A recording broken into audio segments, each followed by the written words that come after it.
The last debacle, and it basically traces back to the first debacle, is because of medical student debt.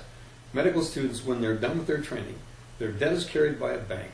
The bank is after them in the microsecond that they're done with their training.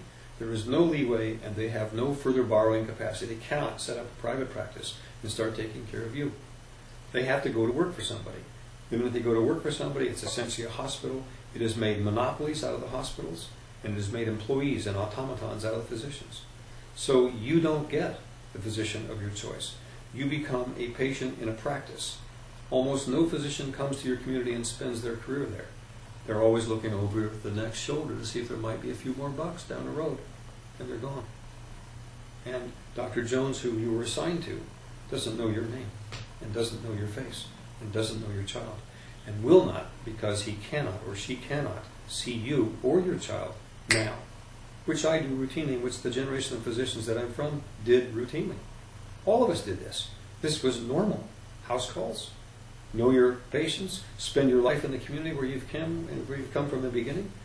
That was the norm. Now the norm is you're a patient of a hospital-owned practice, and you don't know who your doctor is, and your doctor doesn't know who you are. And if you think prevention occurs in that frame of reference, forget it. It doesn't. So we're seeing now a loss of preventative medicine, a huge upswing in serious problems presenting to the emergency room, which the hospital loves, because an outpatient fee, you get sick, your child gets sick, you see me then, I prevent you from having to go to the ER, and I prevent you from having to go into the hospital. That's prevention.